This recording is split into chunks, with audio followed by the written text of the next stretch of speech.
Kerala delights the real taste of Kerala. കേരളത്തിന്റെ രുചിയേറിയ വിഭവങ്ങൾ നമ്മുടെ നാട്ടിൽ നിന്നും നിങ്ങളുടെ വീട്ടിലേക്ക്. Launching soon in Euro, Ireland, USA and Canada.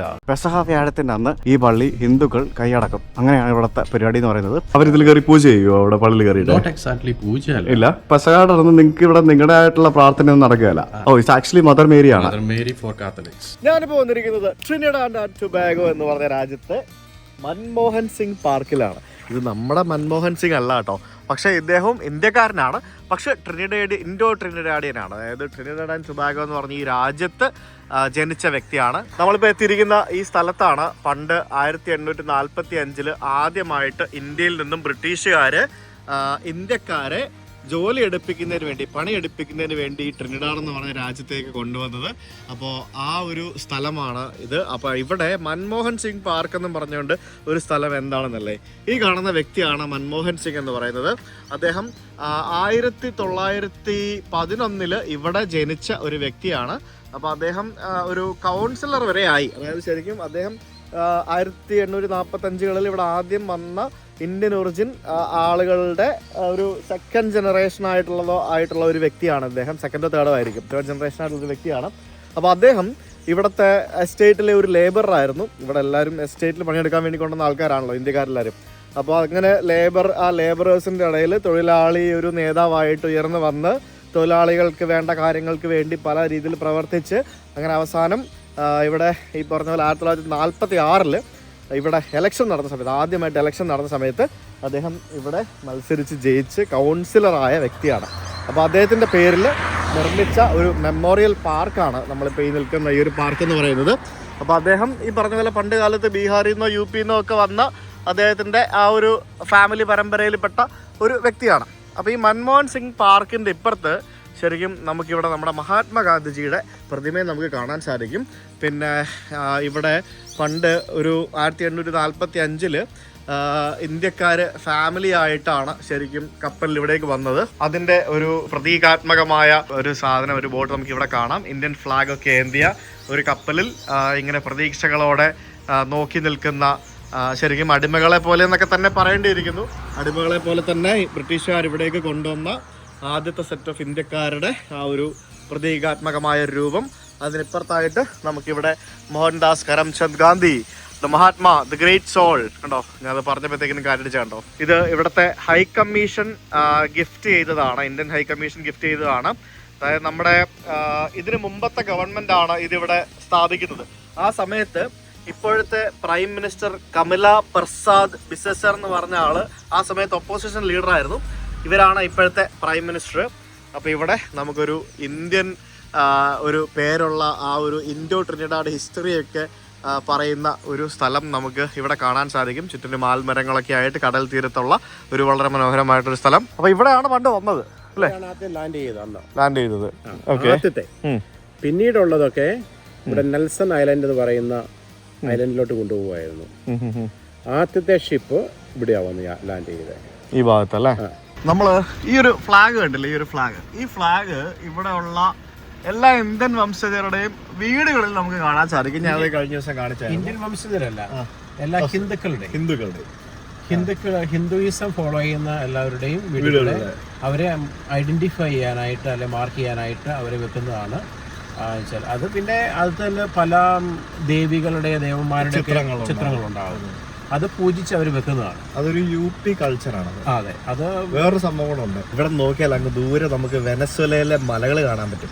Venezuela എന്ന് പറഞ്ഞ രാജ്യത്തെ ഒരു മലനിര ഇങ്ങോട്ട് ഇറങ്ങി കിടപ്പുണ്ട്. ആ ഭാഗമാണ് കാണുന്നത്. നിങ്ങൾക്ക് ഗൂഗിൾ മാപ്പ് എടുത്ത് നോക്കിയാൽ മനസ്സിലാവും. ഞാൻ സത്യം പറഞ്ഞാൽ മൻമോഹൻ സിംഗ് പാർക്ക് എന്ന് കണ്ടപ്പോൾ ഞാൻ വിചാരിച്ചു നമ്മുടെ മൻമോഹൻ സിംഗ് ഇവിടെ വന്ന സമയത്ത് അതിന്റെ എന്തെങ്കിലും പരിപാടിയായിട്ട് ചെയ്തായിരിക്കും. പക്ഷെ അല്ല കേട്ടോ, അതല്ല. ഓ ആ ഇത് തെങ്ങൻ തോപ്പ് നോക്കി, അടിപൊളി. ഞങ്ങളിപ്പോൾ കൊളംബസ് ബേക്ക് പോയിക്കൊണ്ടിരിക്കുകയാണ്. അപ്പോൾ കൊളംബസ് ബേക്ക് പോകുന്ന വഴിക്ക് ഇത് കണ്ടില്ലേ, നമ്മുടെ തമിഴ്നാടൊക്കെ പോലെ നല്ല അടിപൊളി തെങ്ങും തോപ്പ്. ഇത് എന്തോന്നടേ ഇത്, എൻ്റെ പൊന്നോ ഒരു രക്ഷയില്ലേടാ. ഇത് കണ്ടില്ലേ, തെങ്ങ് പിന്നെ വരുന്ന വഴിക്ക് മൊത്തം തേക്കായിരുന്നു. ഒരു ഭാഗത്ത് മൊത്തം തേക്ക്. ശരിക്കും ഉണ്ടല്ലോ, കരീബിയൻ രാജ്യങ്ങളിൽ ഞാൻ കണ്ടതിൽ വെച്ച് വളരെ വ്യത്യസ്തമായിട്ടുള്ള ഒരു രാജ്യമാണ് ഞാനിപ്പോൾ നമ്മളിപ്പോൾ എത്തിയിരിക്കുന്ന ഈ ഒരു ട്രിനിഡാഡ് ആൻഡ് ടൊബാഗോ എന്ന് പറയുന്നത്. With a lot of Indian culture and lot of things. എത്തി നമ്മളിത് ഈ രാജ്യത്തിന്റെ ലാസ്റ്റ് എത്തി അല്ലേ? അല്ല, ഇനി ഇച്ചിരി കൂടെ മുന്നോട്ടുണ്ട്. പക്ഷെ പ്രൈവറ്റ് പ്രോപ്പർട്ടി, നോ ട്രസ്പാസിംഗ്, പിന്നെ ഹണ്ടിങ് ചെയ്യാൻ പാടില്ല എന്നൊക്കെ പറഞ്ഞ് എഴുതി വെച്ചിട്ടുണ്ട്. ഇതാണ് കൊളംബസ് ബേ എന്ന് പറയുന്നത്. ഇവിടെയാണ് കൊളംബസ് ലാൻഡ് ചെയ്തത്. കൊളംബസ് വന്നത്. ഓക്കെ, അതായത് നമ്മള് പണ്ട് കാലത്ത് കൊളംബസിന്റെ 3rd വോയേജ് ഓഫ് ഡിസ്കവറിയിലാണ് ഈ രാജ്യത്തേക്ക് അദ്ദേഹം വരുന്നത്, ഈ ഐലൻഡിലേക്ക് വരുന്നത്. 2nd വോയേജ് ഓഫ് ഡിസ്കവറിയിലാണ് പുള്ളി അമേരിക്ക അടക്കമുള്ള ബാക്കി പല വെസ്റ്റ് ഇൻഡീസ് രാജ്യങ്ങളും കണ്ടുപിടിച്ചെന്ന് പറയപ്പെടുന്നത്.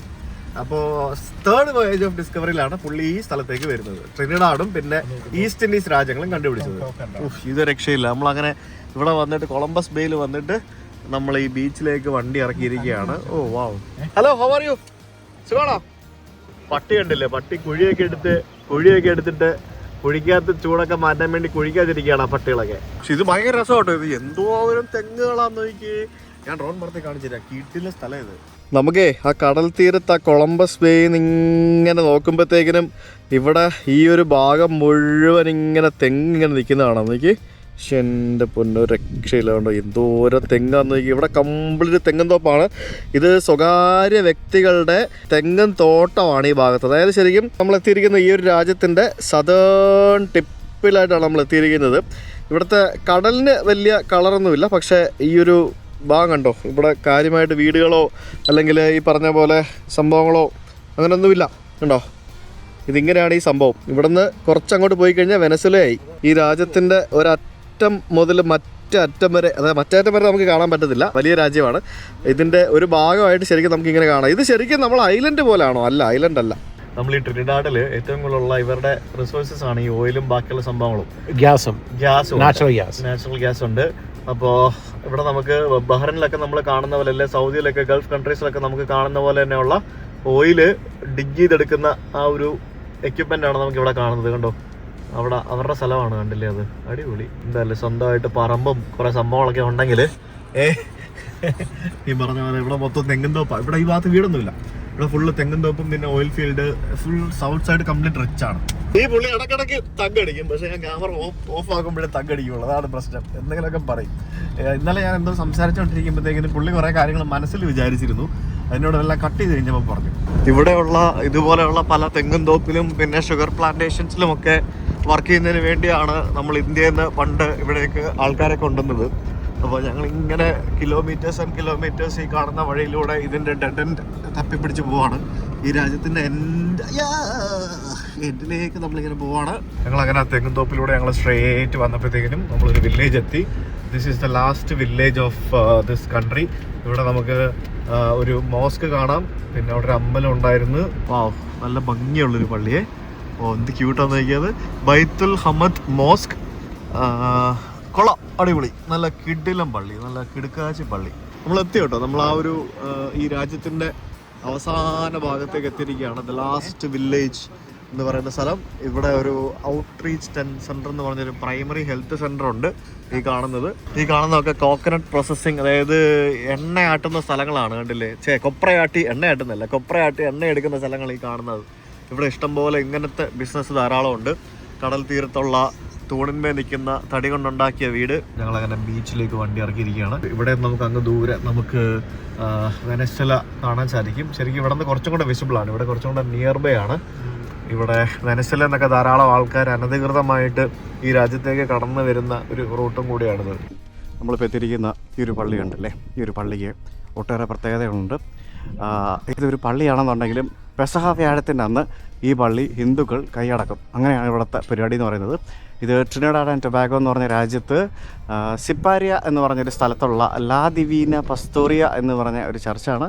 അപ്പോൾ ഈ ഒരു ചർച്ചിൽ എന്താണ് അപ്പുറത്തൂടെ, യെസ്. അപ്പോൾ ഇതാണ് ഇവിടുത്തെ അച്ഛൻ. നമസ്കാരം, വെൽക്കം ടു നിങ്ങളുടെ സ്ഥലമൊക്കെ അച്ഛനല്ലേ ഇങ്ങോട്ട് പറയണ്ടേ? യെസ്, അച്ഛൻ കുറച്ച് നാളക്കാരനാണ്, പ്രശ്നമൊന്നുമില്ല അല്ലേ? അതെ. ഇതൊരു സിപ്പാരിയ എന്ന് പറയുന്ന ഒരു ചെറിയൊരു നഗരം എന്ന് പറയാൻ പറ്റുമോ? ഇല്ല അല്ലേ അച്ഛാ? ഒരു ചെറിയൊരു ടൗണാണ്. അപ്പോൾ ഈ ടൗണിലാണ് ഈ ഒരു പള്ളി. കാത്തലിക് ചർച്ചാണ്. കാത്തലിക് ചർച്ച് എന്ന് പറയുമ്പോഴത്തേക്കിനും എത്ര വർഷമായിട്ടുണ്ട് അച്ഛാ? 200 വർഷം പഴക്കമുണ്ടല്ലേ? ഓക്കെ. അച്ഛനോട് വന്നിട്ട് എത്ര വർഷമായി? 10 വർഷം. ഇവിടെ ഈ പള്ളി വന്നിട്ട് 1.5 വർഷം. 1.5 വർഷം. നാട്ടിൽ വന്നിട്ട് 10 വർഷമായി. 10 വർഷം അല്ലേ? അച്ഛൻ നാട്ടിൽ ഇരിട്ടി, കണ്ണൂർ ഇരിട്ടി. അപ്പോൾ ആക്ച്വലി 4 മണിയായപ്പോഴത്തേക്കിനും പള്ളി അടച്ചിരുന്നു. പക്ഷേ നമ്മൾ വന്നപ്പം നമ്മളെ അകത്ത് കയറ്റി കാണിക്കുന്നതിന് വേണ്ടി അച്ഛൻ നമുക്ക് വേണ്ടി പള്ളി തുറക്കുകയാണ്. കഫേയൊക്കെ ഉണ്ടല്ലോ ഇവിടെ. എല്ലാം ഉണ്ട്. അഡോറേഷൻ ചാപ്പൽ എന്ന് പറഞ്ഞു കഴിഞ്ഞാൽ അറിയത്തില്ലേ? അഡോറേഷൻ ചാപ്പൽ എന്ന് പറഞ്ഞു കഴിഞ്ഞാൽ എനിക്കറിയില്ല, സോറി. ഫുൾ ടൈം ആയിട്ട് നമ്മുടെ ആൾക്കാരൊക്കെ ധ്യാനിക്കാൻ വേണ്ടി വന്ന് ഇരിക്കുന്ന സ്ഥലം. ഓക്കെ. മനസ്സിലായി. ഓക്കെ. ഒരു പ്രാർത്ഥനാലയം. അപ്പോൾ അവർ കുറേ ദിവസം നിൽക്കും, അങ്ങനെയാണോ? അങ്ങനെ കുറേ ദിവസം നിൽക്കില്ല, മണിക്കൂറുകൾ. ഓക്കെ. അപ്പോൾ അവർക്ക് ഓക്കെ ഫൈൻ. അതിനു വേണ്ടിയുള്ള സ്ഥലമാണല്ലേ. ഇതാണ് പള്ളിക്കുള്ളിലേക്ക് കയറി വന്നു കഴിയുമ്പോഴത്തേക്കിനും ഇവിടുത്തെ പ്രത്യേകത എന്ന് പറയുന്നത് ഓക്കെ, അത് എന്താണ് പറയുന്നത്? സിപ്പാരി മൈ. ഓക്കെ, ഇവിടുത്തെ ആളുകൾ അങ്ങനെയാണോ പറയുന്നത്? ലാഡിവിന പാസ്റ്റോറ. ലാഡിവിന പാസ്റ്റോറ എന്ന് പറഞ്ഞ സ്പാനിഷ് നെയിമാണ്, which means divine shepherdess. Okay. ഈ പള്ളിയിൽ ഹിന്ദുക്കളും മുസ്ലിംസും പിന്നെ കാത്തലിക്സ് എല്ലാവരും വന്ന് ഈ സ്റ്റാച്യുവിനെ പ്രത്യേകമായിട്ട് വെനറേറ്റ് ചെയ്യുന്നതാണ്. ഓക്കെ. ഇവിടുത്തെ ഹിന്ദുസ് ഇതിനെ കാളി, ദുർഗ, ലക്ഷ്മി എന്നൊക്കെയാണ് കാണുന്നത്. റിയലി? ഓക്കെ. അത് പണ്ട് മുതലേ ഉള്ള ആചാരമാണോ? ഒരു 200 വർഷമായിട്ട്. ഓക്കെ. അതെന്തായിരിക്കും അതങ്ങനെ? ഇതൊരു പള്ളിയാണല്ലോ ബേസിക്കലി. അപ്പോൾ ഇത് അതെന്തായിരിക്കും അവരങ്ങനെ കാണുന്നത്? സ്റ്റാച്യുവിന്റെ കളറ് കണ്ടോ? അത് ഒരു ഇന്ത്യൻ കളറായിട്ട്, ഒരു ഇന്ത്യൻ കളർ ഉണ്ടല്ലോ. ശരി. സോ ഇവിടെ ഇന്ത്യൻ ആൾക്കാരെ ലൈബ്രറീസ് ആയിട്ട് വന്നപ്പോഴേ അവർ ഈ സ്റ്റാച്യുവിനെ കണ്ടു കഴിഞ്ഞപ്പോൾ they compared themselves into this statue as a part of their culture. Okay. അവർ വന്ന് പ്രാർത്ഥിക്കാൻ തുടങ്ങിയപ്പോൾ കുറേ അത്ഭുതങ്ങൾ അവരുടെ ജീവിതത്തിലുണ്ടായി. ഓക്കെ. അങ്ങനെ അത്ഭുതം ഉണ്ടായി കഴിഞ്ഞപ്പോൾ ആൾക്കാർ ഓട്ടോമാറ്റിക്കലി ഇത് ന്യൂസ് സ്പ്രെഡ് ആവും. ഇവിടുത്തെ ഹിന്ദുക്കള് ഈ പള്ളി പ്രാർത്ഥിക്കാനായിട്ട് തുടങ്ങി. അപ്പോൾ ഈ പെസഹ വ്യാഴത്തിന്റെ അന്ന് എന്താണ് ശരിക്കും ഇവിടെ സംഭവിക്കുന്നത്? അതിന്റെ ഭാഗമായിട്ട് തന്നെ ആൾക്കാര് പെസഹ ഞായറാഴ്ച ഇവിടെ വന്ന് പ്രത്യേകമായിട്ട് അവരിതിൽ കയറി പൂജ ചെയ്യുമോ? അവിടെ പള്ളിയിൽ കയറി? നോട്ട് എക്സാക്ട്ലി പൂജയല്ല, പിന്നെ വണങ്ങും, പ്രാർത്ഥിക്കും, പിന്നെ ഓഫർ ചെയ്യും. Okay. Mainly gold. They bring gold. ശരി. Okay. So like a chain. ശരി. മാല അങ്ങനത്തെ. അപ്പോൾ പള്ളിക്ക് വരുമാനമുണ്ട്. ഓക്കെ. അല്ല, തമാശ പറഞ്ഞ. Okay fine. പിന്നെ ഫ്രൂട്ട്സ്, ഗ്രോസറി ഐറ്റംസ്. ശരി. അത് അവരുടെ എനിക്ക് ഒരു നിവേദ്യം എന്നുള്ള രീതിയിൽ ഭഗവാനെ സമർപ്പിക്കുന്ന പോലെ തന്നെ അവർ കാളിക്ക് നിവേദ്യം സമർപ്പിക്കുന്നതായിരിക്കും. അത് ശരി. അപ്പൊ നിങ്ങൾക്ക് ഇവിടെ പെസഹാട് നിങ്ങൾക്ക് ഇവിടെ നിങ്ങളുടെ ആയിട്ടുള്ള പ്രാർത്ഥന ഒന്നും നടക്കുകയല്ല? ഉണ്ട്. ശരി. ഈ സ്റ്റാച്യു ഇവിടുന്ന് എടുത്തിട്ട് വേറൊരു റൂമുണ്ട്. ഓക്കെ. പാർട്ട് ഓഫ് ദ സ്കൂളാണ് ആ റൂമേ. ശരി. അവിടെയാണ് ആ സ്റ്റാച്യു വെക്കുന്നത്. അവിടെ കൊണ്ടുവെക്കും. ഒരാൾക്കാരൊക്കെ അപ്പുറത്തെ വഴി കൂടെ അവിടെ വന്ന് അവര് വെനറേറ്റ് ചെയ്തിട്ട് അവർ ഇതിൽ ഇറങ്ങി. അത് ശരി. ഓക്കെ. അപ്പൊ ഇതിനകത്തല്ല പരിപാടി, വേറെ സ്ഥലത്താണ്. നമ്മുടെ കാത്തലിക്സിന്റെ വ്യാഴാഴ്ചത്തെ പരിപാടികളൊക്കെ നടക്കും. നമ്മുടെ ഹിന്ദുക്കള് കാൻഡിൽസ്. അതെ. അത് ശരിക്കും എന്താണ് ഇവിടെ ഇങ്ങനെ ഒരു സ്ഥലത്ത് മാറ്റി വെച്ചിരിക്കുന്നത്? അവിടെ അങ്ങനെ വെക്കില്ലല്ലേ, ഇവിടെയാണ് വെക്കുന്നത് അല്ലേ? എല്ലാ സ്റ്റാച്യൂസ് എല്ലാം നമ്മുടെ പള്ളികളിൽ പോവുകയാണെങ്കിൽ ഒരു സെപ്പറേറ്റ് ഒരു ഏരിയയിലായിരിക്കും. അതിന് കപ്പേള എന്നാണോ പറയുന്നത്? അതാണോ കപ്പേള? നമ്മുടെ നാട്ടിൽ അങ്ങനെ പോലെ പറയുന്നത്. അങ്ങനെയല്ലേ പറയുന്നത്? ഓക്കെ. അത് ഭയങ്കര ഒരു ഇൻട്രസ്റ്റിംഗ് സംഭവമാണ്. അപ്പോൾ ആ സ്റ്റാച്ചു ആണ് അവിടെ മുകളിലിരിക്കുന്നത്. ഓക്കെ. അതാണ് എടുത്തുകൊണ്ട് പോയിട്ട് തിരിച്ചു കൊണ്ടുപോയിക്കുന്നത്. ഇവിടുത്തെ ഫീസ്റ്റിന് ലാഡിവിന പാസ്റ്റോറ ഫീസ്റ്റിന് ഭയങ്കര സെലിബ്രേഷനാണ്. എല്ലാ വർഷവും ഈസ്റ്റർ കഴിഞ്ഞ് 3ാമത്തെ ആഴ്ച ഇവിടെ വലിയ പ്രൊസഷനൊക്കെ ഉണ്ട്. ഓക്കെ. 10,000-2,000 ആൾക്കാർ വന്ന് കുർബാനയ്ക്കൊക്കെ വരുന്നതാണ്. ഒത്തിരി അത്ഭുതങ്ങൾ നടക്കുന്നതാണ്. ഓക്കെ. പ്രത്യേകിച്ചും pregnant ആകാത്ത women's they come to pray to her and അങ്ങനെ ഒത്തിരിയേറെ അത്ഭുതങ്ങൾ നടന്നിട്ടുണ്ട്. ശരി. ഓക്കെ. ഇവിടെ വന്ന് പ്രാർത്ഥിച്ചിട്ട് പോയവർക്ക് കൊച്ചുങ്ങളുണ്ടായിട്ടുണ്ട്. ഓക്കെ. ശരിക്കും ഈ ഒരു സ്റ്റാച്യുവിന് നിങ്ങൾ പറയുന്ന പേരെന്താണ്? ലാഡിവിന പാസ്റ്റോറ. പാസ്റ്റോറ. ഓക്കെ. ഡിവീന പാസ്റ്റോറ എന്ന് പറഞ്ഞു കഴിഞ്ഞാൽ സ്പാനിഷ് നെയിമാണ് അത്. ശരി. Divine shepherdess. Divine shepherdess. Jesus was shepherd, ah, good shepherd. Okay. Mother മേരീനെ ഞങ്ങൾ divine shepherdess. Oh, it's actually Mother Mary ആണ്. Mother Mary for Catholics. Mother Mary for Catholics. For Hindus Okay, Lakshmi, Durga. അങ്ങനെ, അതാണ് concept. Okay, perfect, thank you. അതായത് എനിക്ക് മനസ്സിലായത് ശരിക്കും ആ ഒരു മാതാവിന്റെ രൂപം കണ്ടാൽ ഒരു ദുർഗാദേവിയല്ലേ, ഒരു കാളിയെ പോലെയൊക്കെ തോന്നും അല്ലേ. അതാണ് ഇതെല്ലാം നമ്മുടെ ഈ നാട്ടിൽ ഈ പണ്ട് കാലത്ത് 1800 1850 കാലഘട്ടം മുതലുള്ള ആ സമയത്ത് ഇന്ത്യക്കാർ, പ്രത്യേകിച്ച് UP ബീഹാറിൽ നിന്നുള്ള ഇന്ത്യക്കാർ ഇവിടെ വന്നത് ഈ ഒരു ഭാഗത്താണ്, southern part of Trinidad and ടുബാഗോയിലാണ്. അപ്പോൾ ഈ ഭാഗത്ത് അവർ വന്നതോടുകൂടിയാണ് ഇവിടുത്തെ കൾച്ചറൽ ചേഞ്ചസ് സംഭവിക്കുന്നത്, കൾച്ചറൽ ഡിഫറൻസ് സംഭവിക്കുന്നത്. അപ്പോൾ ആ സമയത്ത് ഇവിടെ ഉണ്ടായിരുന്ന ഈ പള്ളിയിൽ, ഈ ഒരു പള്ളിയിലെ ഈ ഒരു മാതാവിൻ്റെ വിഗ്രഹം കണ്ടിട്ട്, അല്ലെങ്കിൽ മാതാവിൻ്റെ രൂപം കണ്ടിട്ട് അവർ കാളിദേവിയെ സങ്കല്പിച്ച് അവർ ആ സമയത്ത് പ്രാർത്ഥിക്കുകയും അവർക്ക് അത്ഭുതങ്ങൾ ഉണ്ടാവുകയും അതിനുശേഷം പിന്നീട് അതൊരു ആചാരമായി മാറുകയും, അങ്ങനെയാണ് ശരിക്കും പല സ്ഥലത്തും പല തരത്തിലുള്ള ആചാരങ്ങളും ഉണ്ടായി വരുന്നതെന്ന് നമുക്ക് മനസ്സിലാക്കാൻ സാധിക്കും അല്ലേ. So that's different cultural difference. പിന്നെ ലോക്കൽ ഇൻഫ്ലുവൻസ്. ഇപ്പോൾ നമ്മുടെ കേരളത്തിലെ പള്ളികളിൽ ക്ഷേത്രങ്ങളിലുള്ളതുപോലെ തന്നെ കൊടിമരങ്ങളായിട്ടില്ലേ. സോ അത് കേരളത്തിൽ മാത്രമല്ലേ ഉള്ളൂ. സോ ദാറ്റ് ഈസ് ഒരു കൾച്ചറൽ അങ്ങോട്ടും ഇങ്ങോട്ടും എടുത്തിരിക്കുന്ന ഒരു ഡിഫറൻസ് സംഭവമാണ്. സോ അങ്ങനെയുള്ള ഓരോ കാര്യങ്ങൾ നമ്മൾ ഓരോ നാട്ടിൽ പോകുമ്പം നമുക്ക് കാണാം. എന്തായാലും ഹിന്ദുക്കൾ വന്ന് പ്രാർത്ഥിക്കുന്ന ഒരു ക്രിസ്ത്യൻ ചർച്ച് ഇവിടെ വന്നപ്പോൾ കാണാൻ സാധിച്ചു. Something interesting.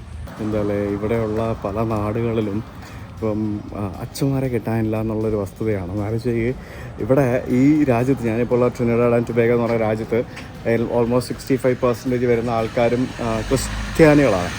അപ്പോൾ ഇവിടെ അച്ഛന്മാരുടെ ഷോർട്ടേജ് ഉള്ളതുകൊണ്ടാണ് നമ്മുടെ നാട്ടിൽ നിന്ന് അച്ഛന്മാർ ഇവിടെ വന്നിട്ട് സേവനം അനുഷ്ഠിക്കുന്നത്. എന്താ അല്ലേ ഓരോരോ അവസ്ഥകൾ. നമ്മൾ ഏതൊക്കെ നാട്ടിൽ പോകുമ്പോഴത്തേക്കിനും ഏതൊക്കെ നാടുകളിൽ നമ്മൾ അച്ഛന്മാരെ കാണുന്നു. അമേരിക്കയിലുണ്ട്, ബഹാമസില്ല, എവിടെയൊക്കെ നമ്മൾ കണ്ടിരുന്നു അല്ലേ. സെയിൻറ്റ് ലൂഷ്യ കണ്ടു, ഇവിടെ കണ്ടു. പള്ളിക്ക് മുമ്പിലെ ഉദ്യാനത്തിൽ പഴയ എഞ്ചിനൊക്കെ വെച്ചിട്ടുണ്ടല്ലോ. കൊയ്മീനല്ല, അതെന്ത് സാധനം? അത് മറ്റേ ഷുഗർ മില്ലിലെ സാധനമാണോ? ഓയിൽ അല്ലേ. ശരി, ഇവിടെ ഓയിലിൻ്റെ പരിപാടികൾ ഉണ്ടായിരുന്നു. ആ, ഓ മറ്റേ ആ ഓയിൽ, മറ്റേ ഇത് പൊക്കുന്നേ, മൈനിങ് അല്ലേ. അത് ശരി. ആ പോലെ ഇറങ്ങാല്ലേ. അപ്പോൾ നൈസ് ടു മീറ്റ് അച്ഛാ. സന്തോഷം. അപ്പോൾ ഇനി വരുമ്പോൾ കാണാം. അല്ലേ, സന്തോഷമല്ലേ. ഞങ്ങൾ അച്ഛനെ കൊണ്ടുവിടണ്ടേ? കൊണ്ടുവിടണ്ടേ? പിന്നെ നമ്മൾ അച്ഛനെ കൊണ്ട് വിടുന്നത് മാത്രമല്ല, അവിടെ പറിച്ചു വെച്ച നാരങ്ങ സാധനങ്ങൾ എടുത്തോണ്ട് ഞങ്ങൾ അച്ഛന്റെ പറമ്പിൽ നിന്ന് ഞങ്ങൾ കുറെ സാധനങ്ങൾ അവിടെ പറിച്ചു വെച്ചിട്ടുണ്ട്. ഇനി പോരാത്ത ഇനി ചെന്നിട്ട് വേണം. ഇരുട്ടുന്നതിന് മുമ്പ് പോയാലേ മാങ്ങ പറിക്കാൻ പറ്റുള്ളൂ. മാങ്ങ പറിക്കണ്ടേ? ഇരുട്ടുന്നതിന് മുമ്പ് പോകണം. ഇല്ല, ടോർച്ച് അടിച്ച് മാങ്ങ പറിക്കേണ്ടി വരും. ഞാൻ ഓടിച്ചോളാം. അച്ഛൻ അപ്പുറത്ത് വരുന്നു, ഉറങ്ങ. ഞാൻ ഓടിക്കാം. ശരി, എന്താ ബൈ. ഓക്കെ.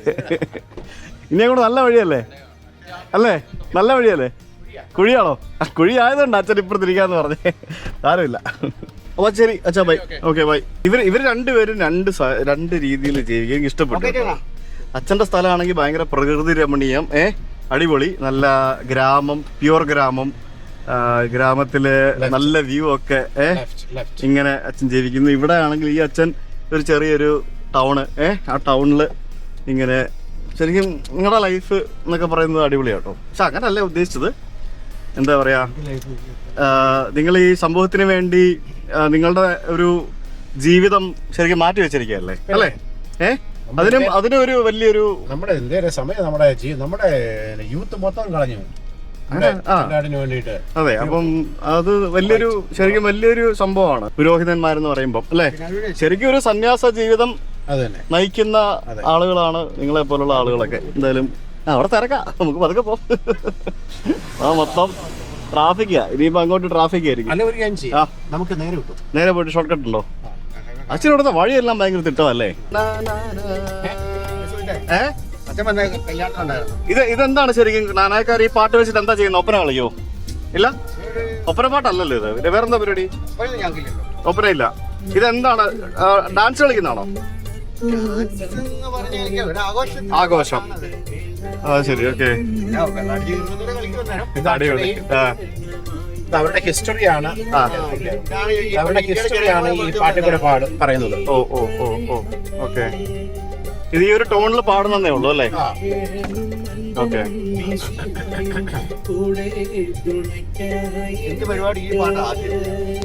അങ്ങനെ ഞങ്ങൾ തിരിച്ച് അച്ഛൻ്റെ സ്ഥലത്തെത്തി. നമുക്കിനി മാങ്ങ പൊട്ടിക്കണം. അയ്യോ വെള്ളം പഴുത്തതോ? മധുരമുള്ളതാണോ ഇത്? പുഴുണ്ടാവോ? പുഴുവില്ല, അത് കഴുകണം. അടിപൊളി. എന്തല്ലേ നമ്മൾ രാവിലെ മണമുണ്ട്. വലിയ മെച്ചമൊന്നുമില്ല, പിന്നെ അത് മൊത്തം ഫൈബർ ആയിരിക്കേ. നാടൻ മാങ്ങ പോലത്തെ സെറ്റപ്പാണ്. അപ്പോൾ മാങ്ങ നാളത്തെ ബൊഫേല് നാളത്തെ ബൊഫേല് മാങ്ങ വിഭവം ഉണ്ടോ? നമുക്ക് ചമ്മന്തി അച്ചാറ് വീട്ടിലേക്കല്ലേ? വെരി ഗുഡ്, അടിപൊളി. നേരെ നമ്മൾ വണ്ടി കയറ്റിയിട്ടാണ് അതായത് ഇതിൻ്റെ അല്ല, ഇതിപ്പോൾ റോഡിൽ വെറുതെ നിൽക്കുന്ന മാവയല്ലേ. നമ്മളിത് ആരുടെ പറമ്പിൽ നിന്ന് എടുക്കുമല്ലോ. റോഡിൽ വെറുതെ നിൽക്കുന്ന, താഴെ പോരുത്, റോഡിൽ വെറുതെ നിൽക്കുന്ന മാങ്ങ അത് നമ്മൾ പറിച്ചിടുന്നു. പിക്കപ്പ് വണ്ടി ഉണ്ടെങ്കിൽ ഇതാക്കണം അല്ലേ? എവിടെ വേണേൽ കൊണ്ടിടാം. എന്നിട്ട് അതിൻ്റെ മേളിൽ കയറാം, എന്നിട്ട് മാങ്ങ പറിക്കാം, നേരെ താഴെ കിടക്കുന്ന വെട്ടിക്കകത്തോട്ടിടാം. എന്ത് സിമ്പിൾ പരിപാടിയാണ് നോക്ക്. വാവ്, ഇത്രയും സിംപ്ലിഫൈഡ് ആയിട്ട് മാങ്ങ പറിക്കാൻ സാധിക്കുന്ന വണ്ടി വേറെ ഉണ്ടോ? മാങ്ങ പറിക്കുന്നതിന് വേണ്ടി മാത്രം ഉണ്ടാക്കിയിരിക്കുന്ന വണ്ടി ആണ് ഇതെന്ന് വേണം പറയാൻ. അതെന്തുപറ്റി? ഇതിന്റെ മേളിൽ കയറി എടുക്കാം അല്ലേ? Okay, set. ഞാൻ പറയലോട്ടേക്ക് തരാം. അജിഷേട്ടാ, ഈ മാവ് നിറച്ച് മാങ്ങ കേട്ടോ. ഇത് ഈ വണ്ടിയുടെ നമ്മൾ പിക്കപ്പിന്റെ ബാക്ക് സൈഡ് കംപ്ലീറ്റ് നമുക്ക് എടുത്തുകൊണ്ട് പോകാൻ പാകത്തിനുള്ള മാങ്ങ ഇതേലുണ്ട്. ഉണ്ടല്ലേ, രണ്ട് ചാക്ക് കവർ നിറച്ച് നാരങ്ങ. എന്താണല്ലേ, എന്താ വേണ്ടേ? കംപ്ലീറ്റ് സാധനങ്ങൾ. ഇതല്ല, ഇതിന് വേണ്ടിയാണ്, ഇത് ഇങ്ങനെ സാധനങ്ങൾ ഇടാൻ വേണ്ടിയാണ് ഈ പെട്ടി വെച്ചിരിക്കുന്നത് അല്ലേ? നൈസ്. എനിക്കൊരു മാങ്ങ കഴിക്കണം. ഓ, കാടിളകി വരുന്ന പോലെ കറിവേപ്പില. ഭാര്യ വീട്ടിൽ പോകുന്നില്ല. ഇത് മൊത്തം ഇത് മുരിങ്ങയില ഉണ്ടല്ലോ. അച്ഛൻ്റെ കൃഷിസ്ഥലത്ത് ഇത് സാധനങ്ങളെല്ലാം എടുത്തോണ്ട് പോയി. അല്ലല്ല, കുറച്ച് ഞാനെല്ലാം പറിച്ചിടാൻ പോകുന്നുണ്ട്. അപ്പോൾ അച്ഛാ ശരി, കാണാം. Okay, by.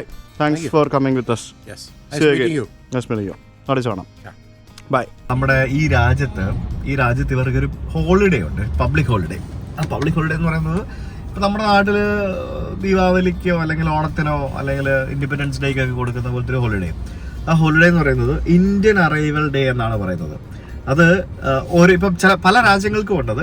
ട്രിനിഡാഡ് ആൻഡ് ടൊബാഗോയുടെ ഇന്ത്യൻ അറൈവൽ ഡേ എന്ന് പറയുന്നത് മെയ് 30.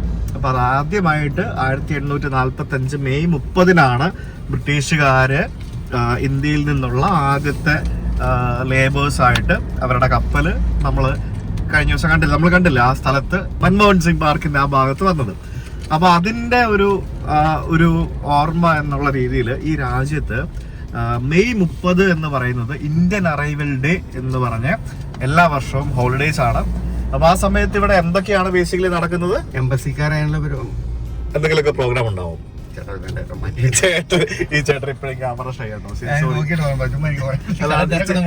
ചേട്ടൻ ക്യാമറ സെറ്റ് ആയിട്ടില്ല. ചേട്ടൻ ക്യാമറ സെറ്റ് ആയിട്ടില്ല. ചേട്ടനോട് എല്ലാം പറയും, പക്ഷെ ക്യാമറ ഓണാക്കി ചോദിച്ചു കഴിയുമ്പോഴത്തേക്കും ചേട്ടൻ ആവൂല. കുഴപ്പമില്ല. അതായത് ആ സമയത്ത് ഇവിടെ എല്ലാവരും ഇന്ത്യൻ, ഈ പറഞ്ഞ പോലെ ഇന്ത്യൻ സെലിബ്രേഷൻസ്, ഇന്ത്യൻ ഡ്രസ് ഒക്കെ ഇട്ട് പറഞ്ഞ ഇന്ത്യൻ ഫുഡ് ചേട്ടൻ താണം. ഓക്കെ, അങ്ങനെ ആ ഒരു രീതിയിൽ ഇന്ത്യൻ സ്വീറ്റ്സ്, പിന്നെ ഇവരുടെ റെസ്റ്റോറൻറ്റിൽ ഏറ്റവും കൂടുതൽ തിരക്കുള്ള ദിവസമാണെന്ന് പറഞ്ഞു. ഇന്ത്യൻ ഫുഡ് മാത്രം ആൾക്കാർ കഴിക്കുകയുള്ളൂ. എല്ലാ ആൾക്കാരും, അതായത് ഇവിടുത്തെ ഈ പറഞ്ഞ പോലെ എല്ലാ, ഇപ്പം ബ്ലാക്സ് ആണെങ്കിൽ അവർ, പിന്നെ ബാക്കിയുള്ള ആൾക്കാർ എല്ലാവരും ഈ പറഞ്ഞ രീതിയിൽ ആ ഒരു സപ്പോർട്ട് എന്നുള്ള രീതിയിൽ ഇന്ത്യൻ, അത് ഫുൾ ആ ഒരു രീതിയായിരിക്കും. ഒരു എത്നിക് ഡേ എന്നൊക്കെ പറയുന്ന പോലെ അങ്ങനത്തെ ഒരു സംഭവമാണ്. ഇനി ഇതേ ഇന്ത്യൻ അറൈവൽ ഡേ എന്ന് പറയുന്നത് നമ്മൾ ഗയാനയിൽ പോകുമ്പോൾ അത് വേറെയാണ്, ജമൈക്കയിൽ പോകുമ്പോൾ അത് വേറെ ആയിരിക്കും. ജമൈക്കയിലും ഉണ്ടെന്ന് തോന്നുന്നു അല്ലേ? സുരിനാമിൽ പോകുമ്പോൾ അവിടെ വേറെയാണ്, ഫിജിയിൽ പോകുമ്പോൾ അത് വേറെയാണ്. അവിടെയൊക്കെ അവിടെ പബ്ലിക് ഹോളിഡേ ഉണ്ടെന്ന് അറിയത്തില്ല, പക്ഷെ അവർക്ക് ഇന്ത്യൻ അറൈവൽ ഡേ ഉണ്ട്. ദീപാവലിക്കും ഇന്ത്യൻ അറൈവലിലേക്കും പബ്ലിക് ഹോളിഡേ ഇവിടെ മാത്രമാണ് എനിക്ക് തോന്നുന്നത്. യൂഎസ് പോലും ഇല്ല ദീപാവലിക്ക് പബ്ലിക് ഹോളിഡേ ആയിട്ട്. ഭാവിയിൽ അതൊക്കെ വരും, കാനഡയിലൊക്കെ വരും. കാനഡയിലൊക്കെ അധികം വൈകാതെ ഗുരു നാനാക്ക് ജയന്തി വരെ ഹോളിഡേ ആവാനുള്ള സാധ്യത ഞാൻ കാണുന്നുണ്ട്. UK ഓണത്തിനൊക്കെ പബ്ലിക് ഹോളിഡേ വരും, മിക്കവാറൊക്കെ വരും. കാരണം ഇപ്പൊ ഇവിടെ പണ്ട് ഇന്ത്യക്കാർ വന്നു ഇല്ലേ? പണ്ട് ഇന്ത്യക്കാർ വന്നു. ഇപ്പൊ ഇവിടെ ഇന്ത്യൻ കൾച്ചറാണ്. ഇവർ 6ാമത്തെ ജനറേഷൻ ഇന്ത്യക്കാരാണ് ഇവിടെ. അവർ ഇവിടുത്തെ സിറ്റിസൺസ് ആണ്. അപ്പോൾ അങ്ങനെ ഒരു രാജ്യം സിറ്റിസൺഷിപ്പ് കൊടുത്ത് മൈഗ്രൻസിനെ അക്സെപ്റ്റ് ചെയ്യുമ്പോഴത്തേക്കും അവരുടെ കൾച്ചർ ആ നാടിന്റെ കൾച്ചറായിട്ട് മിക്സഡ് ആയിട്ട് മാറും. അതിനകത്ത് നമുക്ക് കുറ്റം പറയാനൊന്നും പറ്റുമൊന്നുമില്ല. അത് അങ്ങനെയാണ് സംഭവിക്കുന്നത്. സോ അതാണ് ഇവിടുത്തെ ഇന്ത്യൻ അറൈവൽ ഡേ.